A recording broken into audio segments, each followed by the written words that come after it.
What captured me and drew me, it was certainly the coming of age story in it and the relationship between Miller and Clara, and those sort of things I vibed with and felt like I could do them well, and liked obviously all the Dave and Allison stuff too, but I have a special place in my heart for coming of age movies and things like that, and grew up watching so many of those movies, and there's not much that comes out anymore in a theater for them.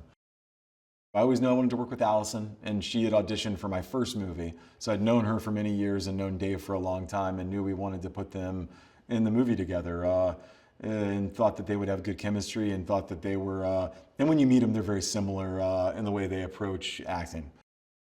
McKenna Grace plays Clara, and truly I do think she is one of the most brilliant actresses about to be one of the biggest movie stars in Hollywood. I think she's that talented, and I think, dude, she's an incredible actress, and like she's so joyful and funny and brings so much light and energy to set every single day. I know people say this, but like I really mean this. Like her and Mason were like, you just could never have asked for two people to come play those parts for you and have to work with them every day. The same way as Dave and Allison, who are, again, very funny. Nobody takes themselves that seriously. None of us really take ourselves that seriously, which is why making a movie like this is a lot easier. Every scene in the movie, I'd say especially the Dave and Allison scenes, we reworked with them from the ground up. Pretty much any scene Dave and Allison were in a scene together in, we rewrote it for them.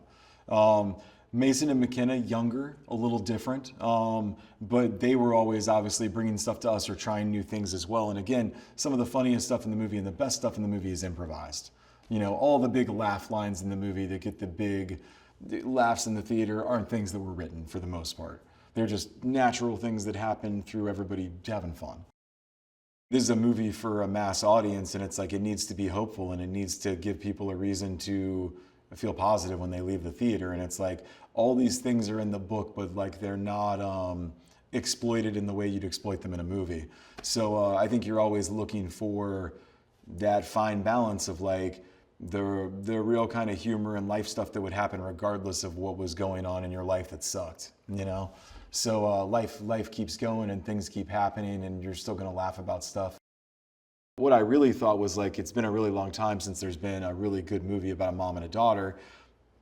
What if there was a movie that we could have moms and daughters go to the theater and see it together, and they'd watch it in 10 years and they'd show their daughters on a couch one day or something, There's just not that many movies made for people today in the way that there used to be. So it's like, if we can make a great one for women and for mothers and daughters to go see together, that's more than most anybody else is putting out in the movie theaters this year.